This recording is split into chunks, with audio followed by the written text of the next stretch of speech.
Hi పిల్లలు, ఎలా ఉన్నారు? ఈరోజు నేను ఒక మంచి కథతో వచ్చాను. ఒక అమ్మకి 2 అమ్మాయిలు ఉండేవాళ్ళు.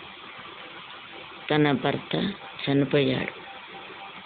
అయితే ఆ అమ్మ ఆ 2 అమ్మాయిల్ని చాలా కష్టపడి పనిచేసి, ఇళ్ళల్లో పనిచేసి చదివిస్తూ ఉండేది. ఒక అమ్మాయి ఇద్దరు డిగ్రీ చదువుకున్నారు. అయితే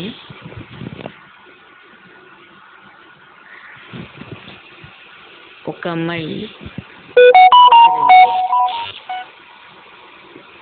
అమ్మాయి ఏమో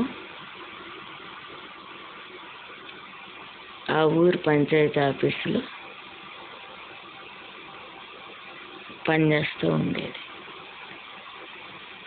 అయితే వాళ్ళు ఎంతో కష్టపడి వాళ్ళంత పెద్ద చేసిన అమ్మని వాళ్ళు పట్టించుకోవడం మానేశారు. వీళ్ళకి పెళ్ళిళ్ళు అయిపోయి పిల్లలు పుట్టాక వాళ్ళ భర్తలు కూడా మంచి స్థాయిలో ఉన్నారు. అయితే ఇంత చేసినా వాళ్ళ అమ్మని పట్టించుకోవడం మానేస్తే వాళ్ళమ్మ అడుక్కోవడం మొదలుపెట్టింది. అయితే అలా కూతుర్లు వాళ్ళ పిల్లలు చూసి, అమ్మమ్మని ఎందుకమ్మా అట్లా వదిలేసా, మేము కూడా రేపటి రోజున నిన్ను అట్లాగే వదిలేస్తే నీ పరిస్థితి ఏంటమ్మా, మేము పెద్దవాళ్ళు అయ్యాక మీరు కూడా అడుక్కుంటారు, మిమ్మల్ని మేము కూడా చూడము అని చెప్పేసి అంటారు. అయితే వాళ్ళు పెద్దగా పట్టించుకోరు.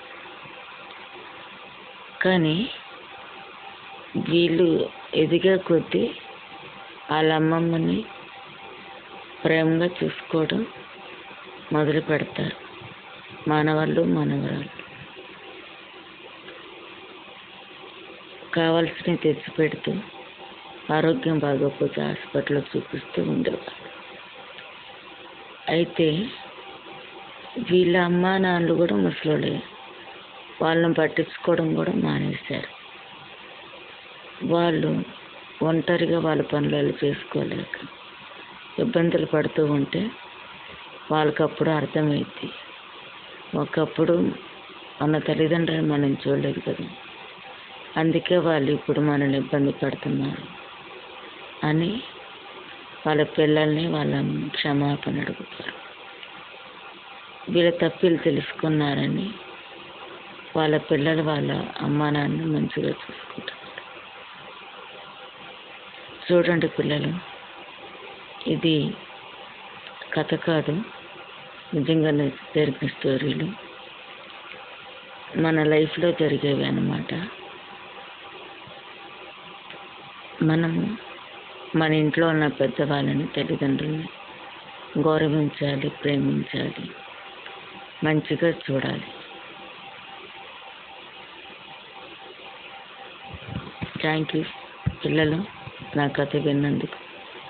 నా కథ నచ్చితే సబ్స్క్రైబ్ చేయండి, షేర్ చేయండి, లైక్ చేయండి.